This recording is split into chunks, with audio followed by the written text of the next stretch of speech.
Muy buenas noches, señor presidente de la Academia Nacional de Educación, dilecto amigo, doctor Barcia, señoras y señores académicos, presidentes y representantes de entidades culturales y académicas, señoras y señores. Cuando se pasa revista a vuelo de pájaro a la historia argentina, se observa algo que llama poderosamente la atención. Es la profunda fragmentación que se ha dado entre las distintas secuencias históricas de la conformación del Estado Nacional hasta su organización definitiva, en que adquirió los rasgos y los caracteres que hoy en día ofrece. Todo aquello que en muchos estados acontece o casi simultáneamente o en un lapso razonable de tiempo, aunque prolongado pero sin grandes fracturas, entre nosotros se ha dado muy dolorosamente. En términos orteguianos, hemos tenido demasiadas subitaneidades del tránsito. Veamos simplemente las fechas. La revolución es de mayo de 1810, pero es al cabo de 6 años que se consuma la independencia.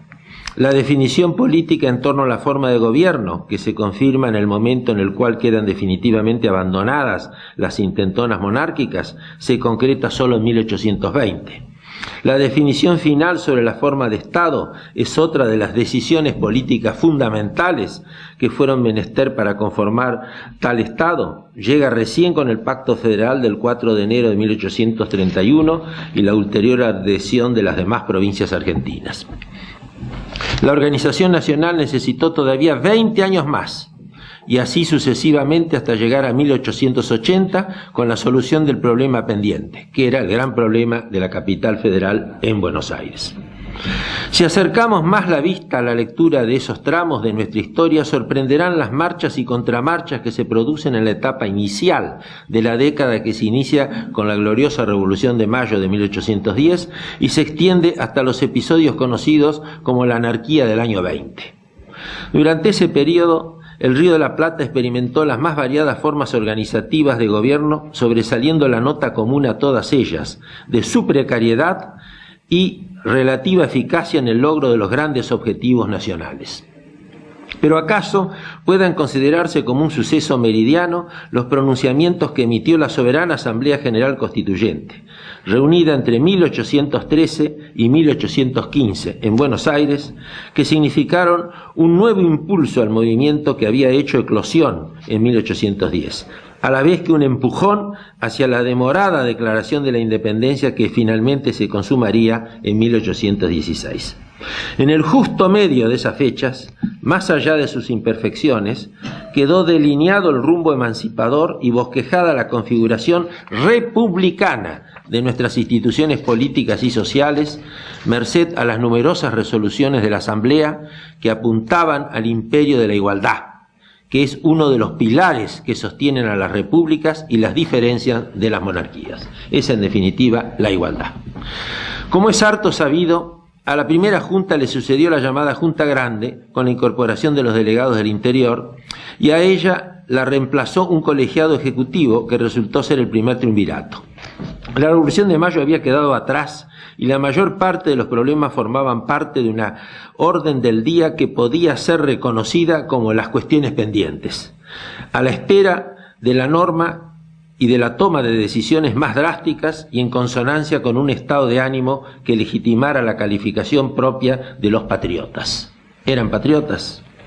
Veamos pues cómo se desarrollaron los acontecimientos a partir de la caída del primer triunvirato, que por su ritmo y levedad no había satisfecho las expectativas revolucionarias y los anhelos independentistas que animaban al nuevo sector social y político dirigente, o sea, los criollos. Para mayor estímulo, 1812 había sido el año de la creación de la primera Constitución de España, que en Cádiz habían gestado los sectores liberales que, acantonados en ese reducto, hacían frente a la invasión napoleónica que destronó al absolutista rey Fernando VII y al mismo tiempo bregaban por el estatus de una monarquía constitucional con poderes limitados y libertades aseguradas por un régimen de garantías que fuera extensivo a los habitantes de las colonias de América.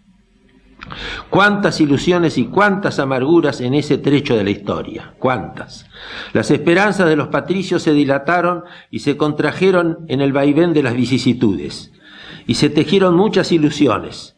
El conocido wishful thinking de todos los grandes emprendedores, que se fumaban en el corto plazo, pero reanimaban cuando se pensaba y se creía en el vuelco del destino, para usar palabras de Sir Winston Churchill en las oscuridades de la Guerra Mundial, el vuelco del destino. Este aquí lo que nos corresponde conmemorar a 2 siglos de una reunión asamblearia que siguió en el curso de su bienio momentos de gloriosas proclamaciones innovadoras que irrumpían inopinadamente y sucediéndose sin que muchos no lo esperaban, y con descensos depresivos a la hora de las adversidades que generaban disensiones, enredos y discordias, enzarzando a sus actores, pero sin caer jamás en la insustancial oquedad de los discursos o en los manifiestos que emitían desde ese alto sitial. Si al decir del poeta y pensador Goethe algunas veces sobran ecos y faltan voces, en el caso de la Asamblea del año 13 se destacaron voces preclaras, animadas de ideas precisas y de fortaleza ante las adversidades del contorno, en entorno y en el entorno del convulsionado territorio del antiguo virreinato del Río de la Plata, que ya entraba en vías de descomposición.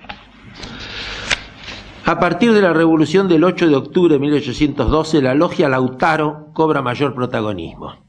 Allí militan San Martín y Alvear, que juntos acababan de regresar a Buenos Aires, y que curiosamente ambos provenían del norte del litoral, pues mientras que Alvear era oriundo de las Misiones, Sant'Ángel Guardián, el Libertador había nacido en Yapeyú, Corrientes.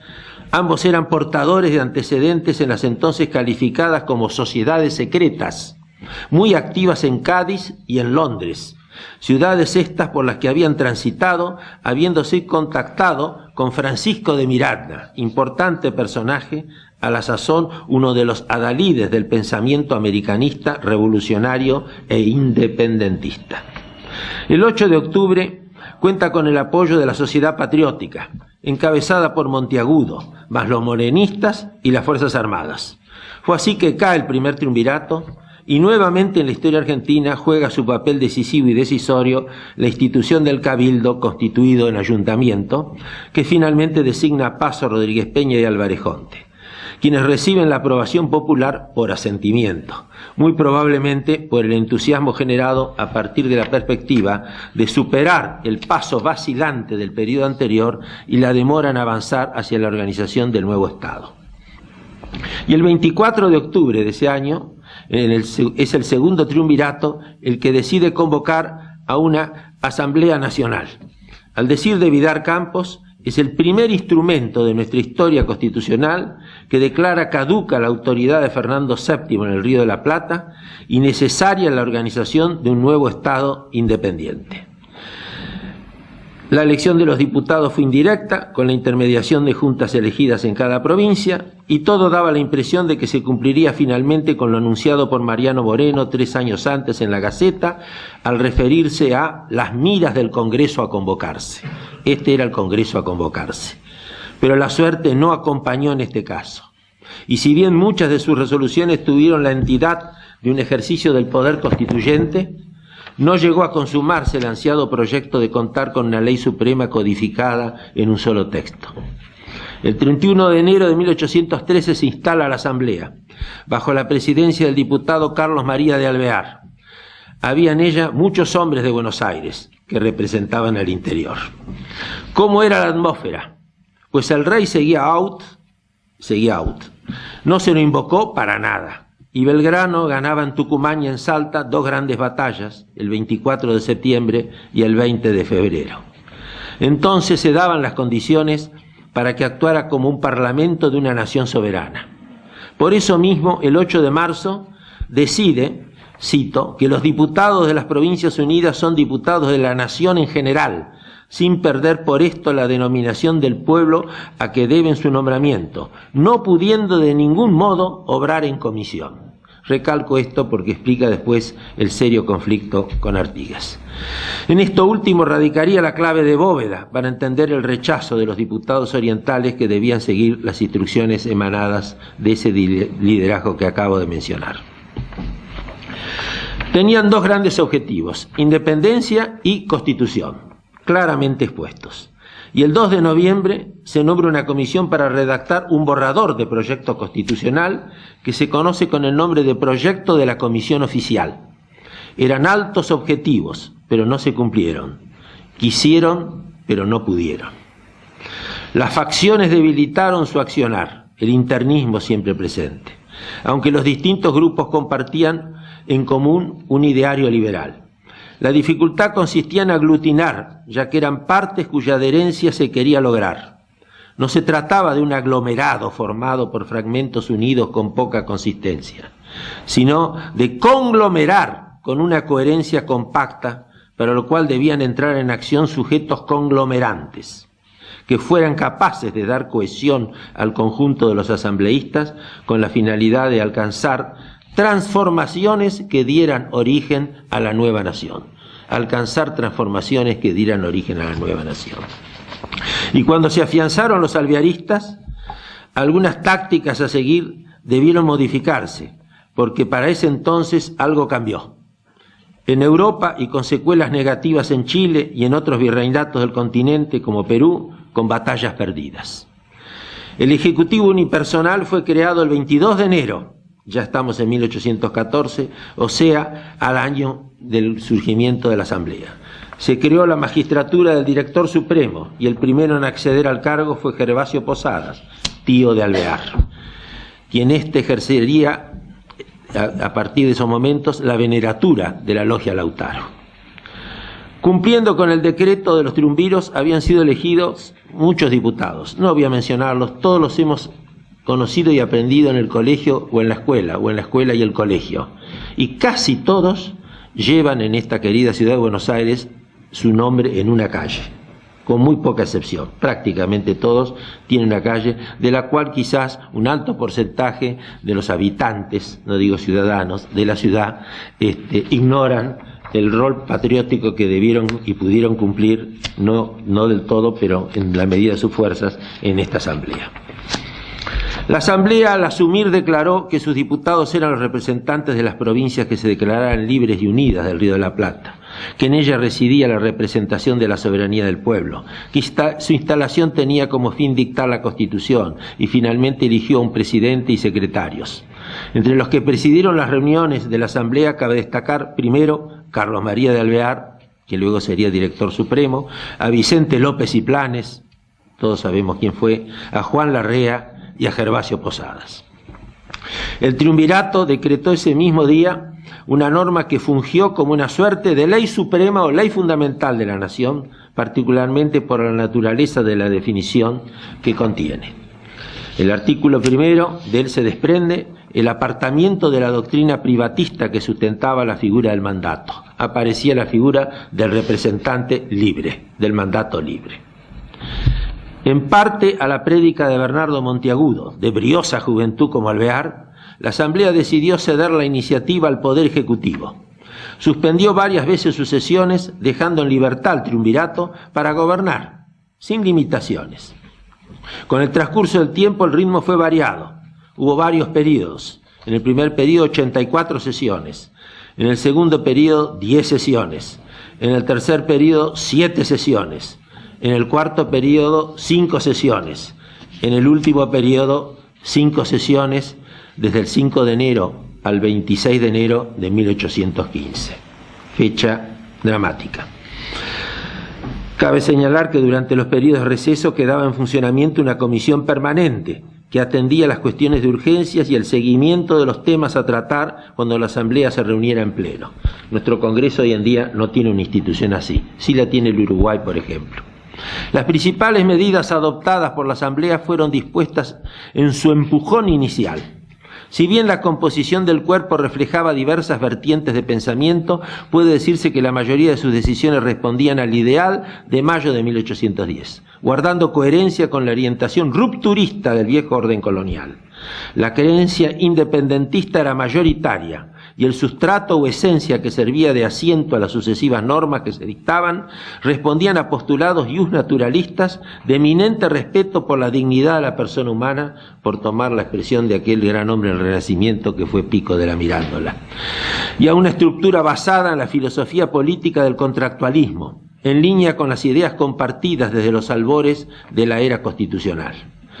Tal como lo revelan los proyectos de constitución, ya en plural, que tuvieron en sus manos, y que no llegaron a considerarse ni sancionarse, estaban imbuidos de los presupuestos enunciados en los antecedentes ingleses, norteamericanos y franceses, en particular la exigencia de la separación y distribución de los poderes como medio de asegurar la mayor garantía de la libertad y los derechos del hombre, el famoso artículo 16 de la Declaración de agosto de 1789, concepto ideal, pero que sigue siendo actual, de Constitución.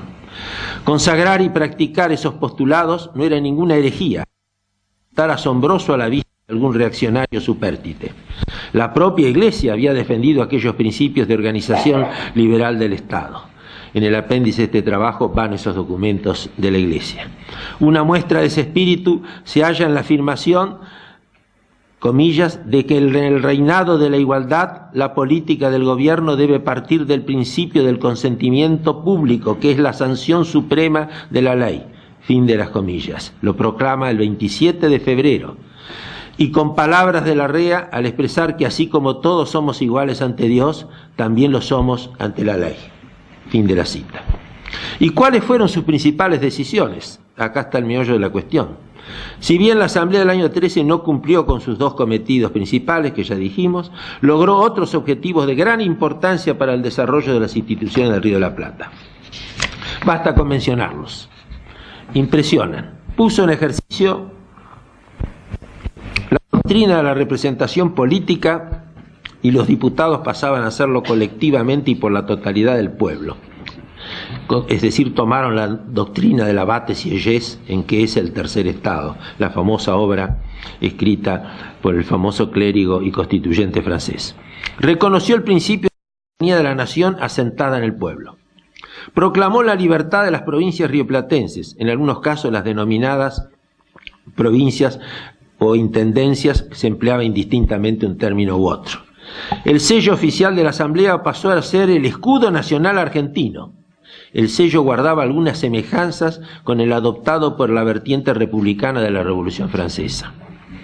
La composición del himno nacional argentino, consagrado como única marcha nacional, salida de la pluma de Vicente López y Planes con la música de Blas Varela, autorizó el uso de la escarapela argentina, abolió el uso del escudo de armas de España, mandó acuñar la primera moneda nacional en oro y plata, con el sol incaico que sustituía a la efigie del rey. Toda una definición. Declaró fiesta cívica el 25 de mayo, que en adelante serían las fiestas mayas, nombre oficial. Dictó la libertad de vientres de las esclavas, o sea, suprimió la esclavatura a partir del 31 de enero de 1813. Puso fin al tráfico de esclavos, aunque dispuso la devolución de los fugados del Brasil, porque no le quedó más remedio. Esclavitud hubo hasta la Constitución de 1853, que la abolió en el ámbito de la Confederación, y en la provincia de Buenos Aires recién hasta 1860, cuando se produce la reunificación. Eliminó los mayorazgos y las vinculaciones. Suprimió los títulos de nobleza y la exhibición pública de los escudos de armas personales. Derogó el servicio personal de los indios, la encomienda, la mita y el yanaconazgo, ratificando así el decreto de la Junta de fecha 1 de septiembre de 1811 y poniendo fin así a su explotación. Libró a los indios de la obligación de pagar el tributo y los reconoció hombres libres e iguales en derechos de todos los ciudadanos. Era una forma de recordar y aplicar la bula del Papa Paulo III, que del 2 de junio de 1537, que había reconocido la naturaleza humana de los que Colón llevó a Europa después del descubrimiento. Abolió el Tribunal de la Inquisición, dejando a cargo de los ordinarios eclesiásticos velar por las creencias religiosas. Determinó que la religión católica era el culto oficial del Estado, aunque por una ley posterior autorizó a adorar a Dios dentro de sus casas a otros creyentes. Abolió el carácter perpetuo de los concejales o consejiles de los pueblos a fin de reimplantar su condición electiva. Los elegía el pueblo. Estableció la continuidad del régimen regalista del patronato, como también puso fin a la jurisdicción del nuncio apostólico con sede en Madrid para asegurar la autonomía de la iglesia local. Ya no dependíamos eclesiásticamente de España. Reemplazó al poder ejecutivo colegiado, el triunvirato, por un unipersonal, el directorio. Con anterioridad al reglamentar por medio de un estatuto, el funcionamiento del Ejecutivo, hizo mención del Supremo Poder Judiciario. Por primera vez aparece como poder y supremo, lo que suponía el reconocimiento del mismo con la categoría de ser uno de los 3 poderes del Estado, correspondiéndole a la Asamblea la designación de sus miembros, siendo ello un dato importante a tener en cuenta en años posteriores. Reorganizó las Fuerzas Armadas y la creación de una Marina de Guerra, la que comandaría nada menos que el almirante Brown, quien combatiría con éxito en las batallas navales del Río de la Plata y más tarde en la guerra con el Brasil. Promulgó el Reglamento de Justicia, prohibiendo al Ejecutivo y al Legislativo que asumieran funciones judiciales y siguiendo así los lineamientos del 25 de mayo de 1810, separación de poderes. Y esto pasa a la Constitución. Creó las cámaras de apelaciones como instancia de apelación y eliminando los recursos ante el Consejo de Indias. Chau, se acabó. Actuando en las nuevas cámaras con las atribuciones que poseyeron las reales audiencias coloniales. Suprimió la práctica de las torturas y azotes, quemó los elementos de tortura en las plazas públicas y protegió la niñez desde el nacimiento. El bautismo había que hacerlo en agua tibia, prohibiendo los apremios físicos, golpes corporales a los alumnos escolares. Declaró una amnistía para los expatriados por causas políticas. Qué bien vendría eso ahora. Enfatizó la defensa de la libertad de imprenta, siguiendo los lineamientos del decreto de la primera Junta del 26 de octubre. Ordenó realizar un censo nacional que no llegó a concretarse. Otorgó franquicias para el comercio, impuso la vacunación obligatoria, secularizó los establecimientos hospitalarios, dio los primeros pasos para una futura creación de la Facultad de Medicina y la fundación de la Academia de Jurisprudencia en 1815. Las actuaciones de la Asamblea eran publicadas semanalmente en la prensa a través del redactor de la Asamblea. Entre otros, allí brilló el ímpetu y la pluma del diputado Monteagudo, de incuestionable vocación revolucionaria. El diario La Nación, al cumplirse el primer centenario de la Asamblea del año 13, publicó todos los ejemplares de esa obra que manejaba Monteagudo. En relación al problema de la esclavitud, sabemos lo que ocurrió con motivo del problema con Brasil, y ya lo he explicado eso. En muchas decisiones de la Asamblea campea la titularidad de los derechos de los ciudadanos. Se repite mucho esto, con la exaltación de ese título igualitario, que se puede encontrar otro dato allí de la influencia cultural de la Revolución Francesa, que impuso la grabación en los frontispicios de los edificios públicos de una inscripción, decían los franceses, que versaba así: nos honramos con el título de ciudadanos. Y es así, es lo que nos iguala. Por eso no puede haber ciudadanos ilustres de la ciudad de Buenos Aires o del pueblo que sea. Se puede ser vecino ilustre. Ciudadanos somos todos, no admite un adjetivo posterior.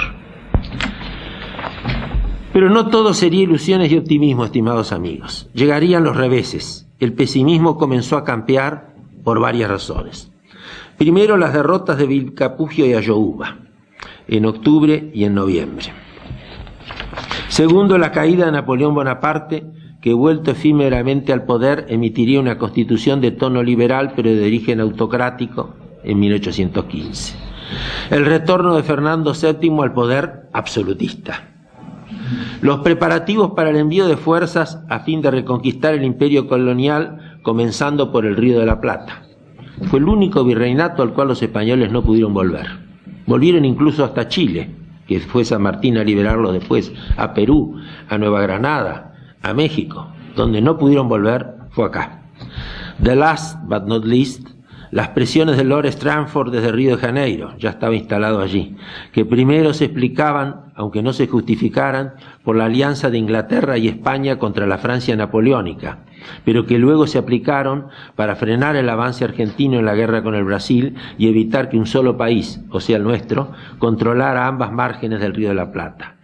¿Acaso también se ilusionaba con la instalación de una fórmula monárquica para pacificar las tierras díscolas de estas latitudes? Ese era el plan de Lord Stranford. Ante este panorama surgían rumores y propuestas. Una, negociar. Lord Stranford se alentaba desde Río de Janeiro. Traer un monarca o buscar un protectorado. A fin de año partieron Manuel Belgrano y Bernardino Rivadavia hacia Europa para otear el panorama y procurar soluciones salvadoras. En el Río de la Plata surge un protagonismo más, el del caudillo uruguayo José Gervasio de Artigas, que se haría fuerte en el litoral, sumando varias provincias para su causa confederal y erigiéndose en protector de los pueblos libres, el título que él mismo se dio. El 9 de enero de 1815 se produce la renuncia de Posadas y en su reemplazo asume Alvear hasta abril de ese año, es decir, de enero a abril. El 26 de enero fue la última reunión de la Asamblea del año 13, que el 15 de abril resulta disuelta, dejando en pie una pequeña comisión a cargo de continuar con el proyecto de Constitución. El 3 de abril de 1815 se había consumado el pronunciamiento. Según el diccionario de la Real Academia, es el alzamiento contra el gobierno promovido por un jefe militar u otro caudillo o caudillos. En el caso concreto, se trataba de la sublevación de Fontezuelas por parte de Álvarez Thomas y las fuerzas enviadas por Alvear para frenar el avance de Artigas y los caudillos del litoral enfrentados con el gobierno central de Buenos Aires. Durante el breve periodo como director supremo, Alvear contaba con 25 años de edad. A su caída se exilia en Brasil, víctima de una de las tantas volteretas de nuestra ajetreada vida política. El exilio de Alvear continúa luego en Montevideo, 1818, hasta su acogimiento a la amnistía dispuesta por el gobernador Martín Rodríguez, 1822. La edad de Alvear es sorprendente al tiempo de su actuación, como lo sería más tarde la de José Benjamín Gorostiaga, con 29 años, al reunirse el Congreso General Constituyente de 1803 en Santa Fe, y sería allí el principal redactor de la Constitución. Como consecuencia de los acontecimientos, el Cabildo nombra el 18 de abril a Rondó titular y Álvarez Thomas interino. Crea la Junta de Observación, que dicta un anodino estatuto provisional, el 5 de mayo, que no fue ni chicha ni limonada, hasta la reunión, sí, del Congreso General. Como puede verse, fue un tránsito muy precario el de la Asamblea del año 13. Y una vez más aparece el Cabildo reasumiendo la autoridad para erigir un gobierno provisional. Pero a pesar de todo, comienza a reunirse el Congreso, que luego, ya en Tucumán, procedería a la declaración de la independencia, en iguales o peores situaciones, el 9 de julio de 1816. ¿Qué balance podemos hacer? Más allá de las adversidades y de los obstáculos por doquier, no puede subestimarse el valor de la Asamblea del año 13, que asumió la soberanía nacional por primera vez en nombre del pueblo y no del monarca español. En el juramento estuvo ausente el compromiso de fidelidad al detestable. La Asamblea tuvo un contenido de alcance americano o continental, que quedó plasmado en el juramento que los diputados formularon. Este es el juramento del 1803. Prometen a la patria desempeñar fiel y exactamente los deberes del sublime cargo, promoviendo los derechos de la causa del país al bien y felicidad común de la América. En estas pocas palabras está definido todo. Es un anticipo de todo. ¿Para qué se perdió después tanto tiempo?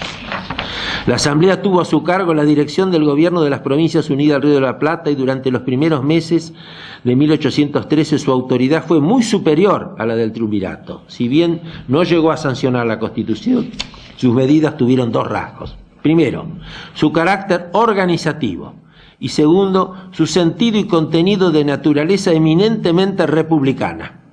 Los reproches por exceso de centralismo en que se habría incurrido durante esos años no parecen justos si se tiene en cuenta que los peligros que acechaban desde el exterior, el lejano y el cercano, solo se podían afrontar y enfrentar con la fuerza de la unidad, comprobándose en los hechos que el esfuerzo divisional solo aparejaba debilidad mayor. Las reyertas engendraban esperpentos, solo en la unidad podía erigir la presencia de un titán. Y eso es lo que faltaba. Una de las primeras medidas anunciadas por la Asamblea había sido la de declarar a los diputados como representantes del pueblo de la nación y no de las provincias, como hoy dijimos. Además, negó el derecho de los cabildos que los habían nombrado a reemplazarlos, era otro dato que señalaba el mandato libre, es decir, la moderna representación política que había nacido con el surgimiento de la era del constitucionalismo. En consonancia con esta medida, el 5 de marzo del 13 la Asamblea había suspendido la incorporación de los diputados de la Banda Oriental, elegidos el 21 de abril en el Congreso de Tres Cruces, bajo el liderazgo de Artigas, expresando dudas sobre la forma seguida en la elección. Es importante tratar el tema de Artigas porque estamos en el año 13, nuevamente este tema va a traerse a colación tanto en el Uruguay como en la Argentina. Solo 2 diputados habían sido elegidos por los cabildos como se había ordenado. El resto lo eran por el Congreso Provincial reunido en Tres Cruces. La historiografía tradicional uruguaya sostiene que eso fue así porque se rechazó la incorporación de los diputados que llegaban con las instrucciones propuestas por Artigas, orientadas a declarar inmediatamente la independencia del Reino de España y a organizar a las provincias bajo una forma de Estado confederal, organización que rompía con la centralización existente hasta ese entonces. Salta a la vista, a simple vista, que la cantidad de representantes orientales daba una suma superior a la prescripta en la convocatoria de elecciones para integrar la Asamblea. Es decir, Artigas imponía instrucciones y mandaba más representantes de los que se habían acordado y habían elegido las provincias, de las cuales solo una tenía premio, que eran las de Salta y Tucumán, por los triunfos militares que allí habían sucedido. Y también la ciudad capital de la nueva confederación no debía coincidir con ninguna de las capitales provinciales, lo cual significaba que Buenos Aires perdía la condición capitalina que mantenía u ostentaba desde la época colonial.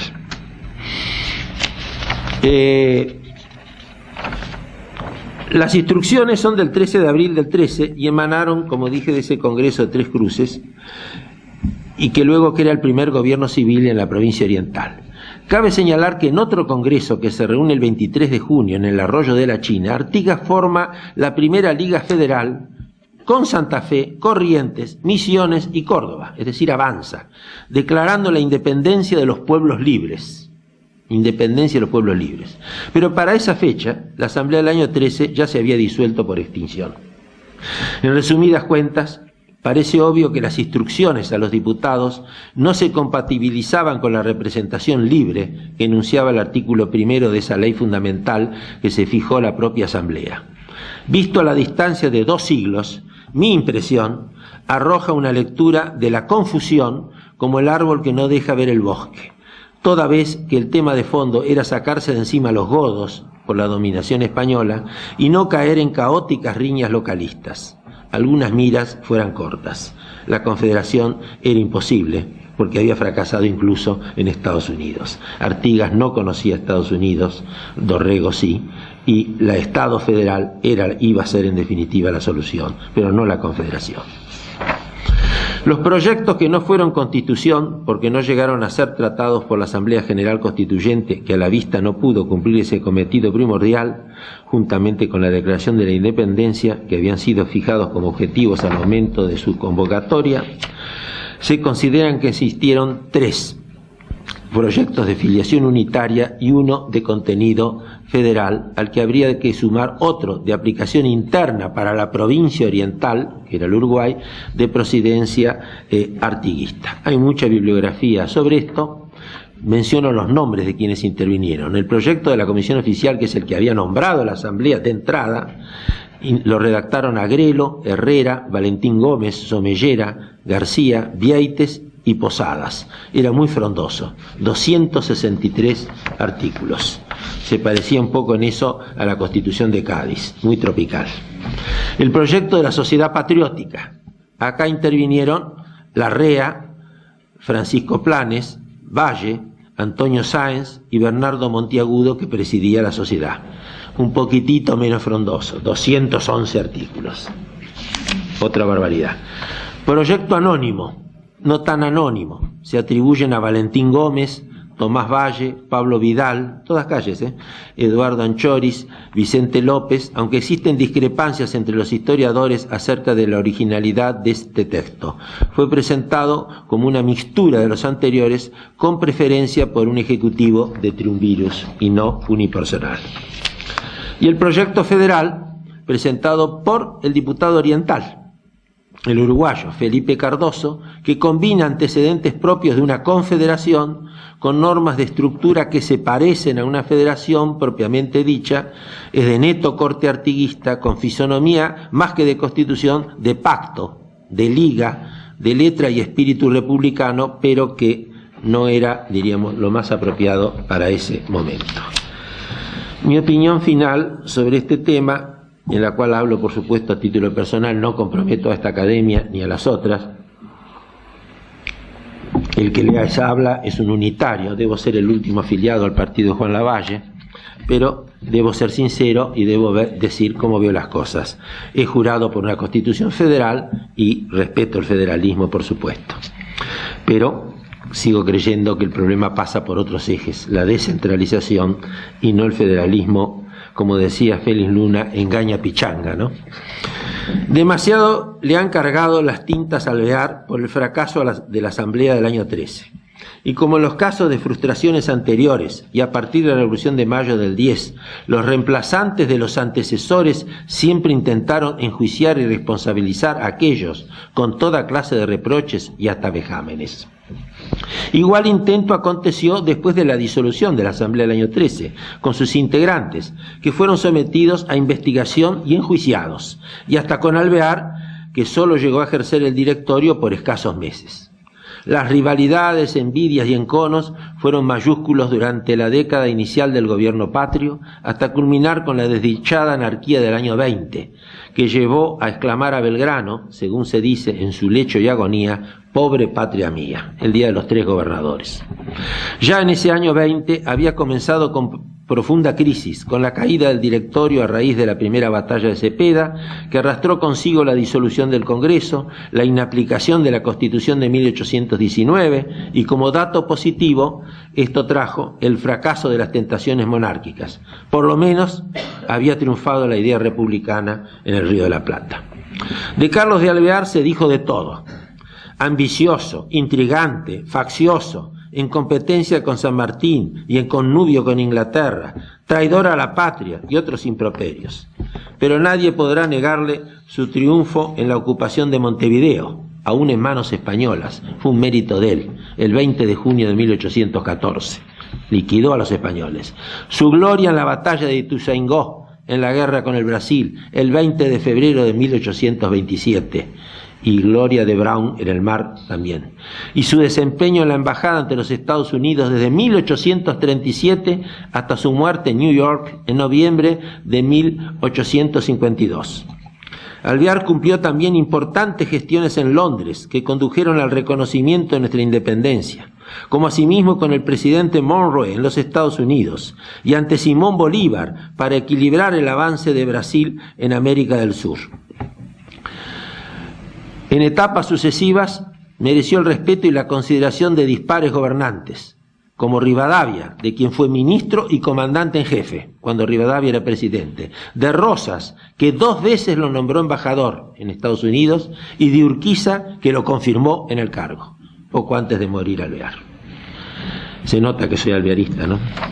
En la historia que nunca se termina de escribir, de los 3 Alveares. En la historia que nunca se termina de escribir, se perfilan personalidades que despiertan para siempre empatías o antipatías, a veces con razones fundadas y objetivas y otras veces con tránsitos de filias y de fobias que circulan por los recovecos de la buena o mala imagen que le deparen sus biógrafos. Pueden haberse rozado caracteres individuales distintos y distantes en los momentos de la acción, pero animados por ideas y proyectos afines en la perspectiva de su faz sustancial. Resulta difícil encontrar figuras totalmente idénticas entre sí. San Martín, Alvear y Artigas, por mencionar un caso, compartían el patriotismo y el republicanismo, al margen del estilo diferente de sus posturas. Cada uno de ellos alcanzó un estrellato bien merecido, reconocidos más tarde o más temprano por sus compatriotas. Con la Asamblea del año 13 habrá de enfatizar en su recordación del Bicentenario que fue un acontecimiento decisivo y revolucionariamente irreversible en la década de 1810 a 1820. Irreversible. e intermedia en el tiempo que va de mayo hasta la independencia, pues si bien no alcanzó a sancionar la Constitución ni a formalizar la emancipación, promulgó un conjunto de normas y decisiones políticas fundamentales cuya sustancia era constituyente, precluyeron definitivamente aquella etapa colonial y nos comprometieron con la esencia republicana.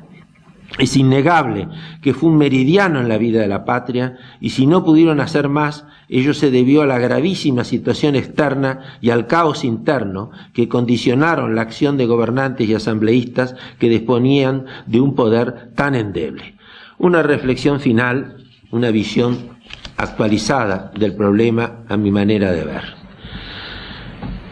Y con esto termino. De las tres opciones constitucionales ofrecidas, pero no tratadas en la Asamblea del año 13, al cabo de los años la más viable resultó ser la del modelo federal de los Estados Unidos, habida cuenta que el unitarismo no era aceptado por los pueblos y que la idea confederal de Artigas no perfilaba un fácil andamiento si se toman en cuenta las tendencias anárquicas de los caudillos de aquella época.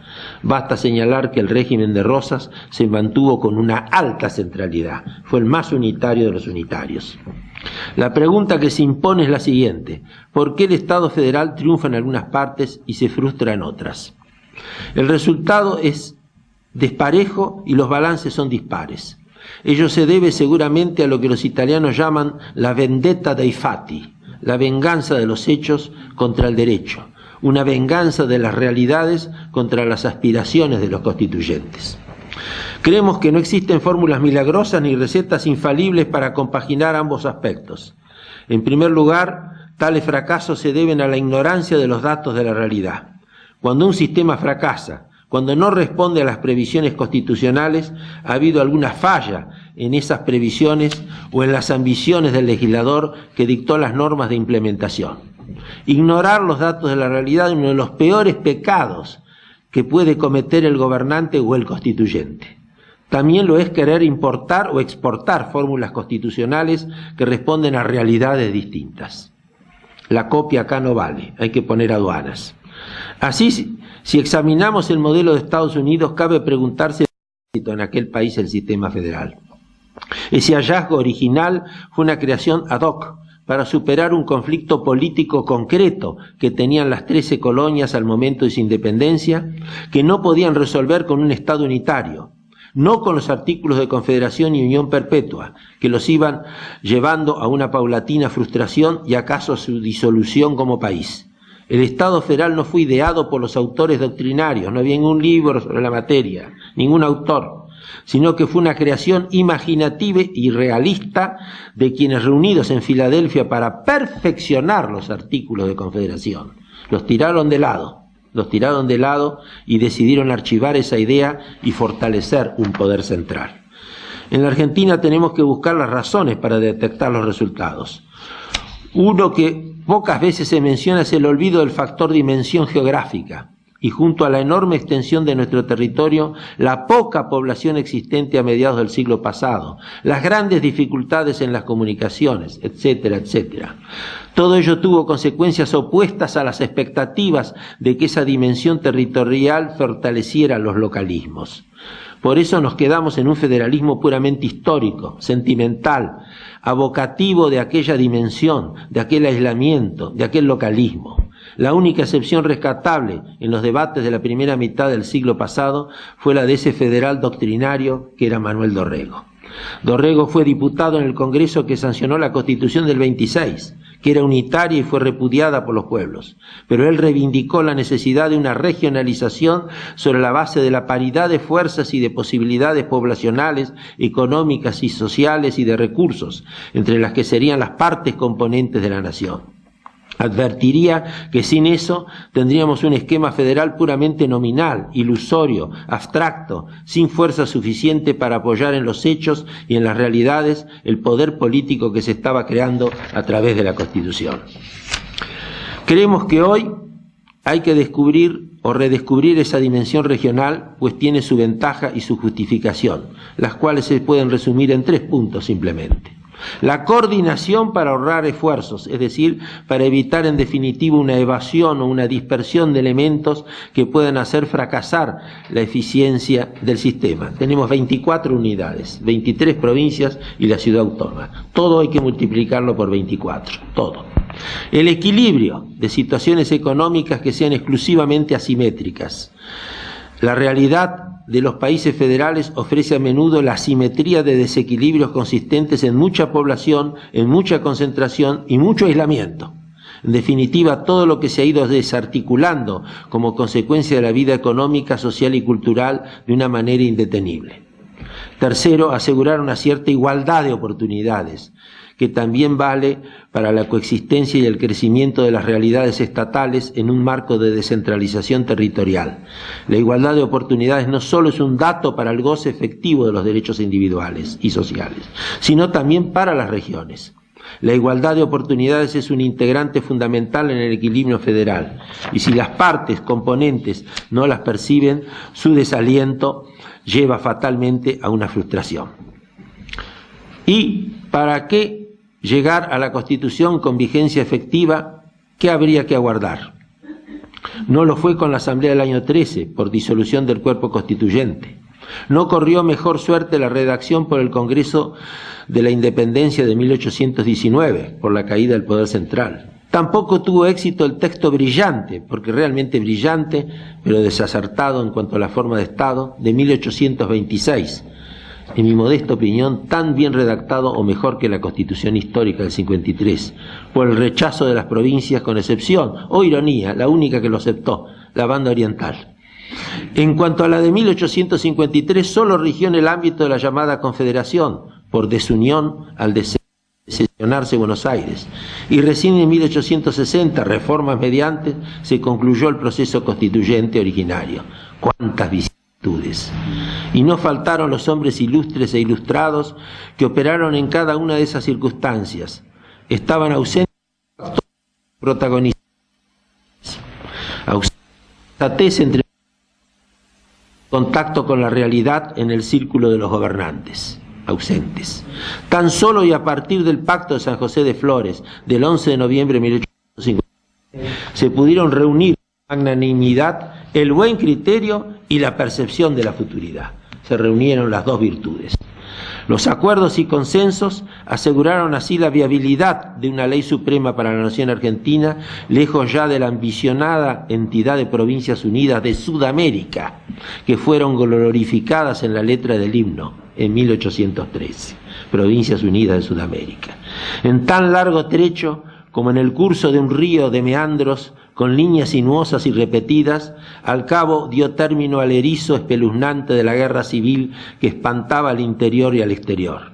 Quedaron superados los esperpentos del desaliño institucional y del grotesco fantasma de la anarquía. Se habían padecido muchas lubricidades por vicios y lujurias con afán de tiranizar, como que no faltaron personajes ruines o bellacos en uno u otro bando. Pero a la postre triunfaron los ideales de la arquitectura y la ingeniería constitucional que hicieron surgir la nueva y gloriosa nación. Si los cimientos fueron buenos, pues entonces revivifiquemos la obra. Nada más.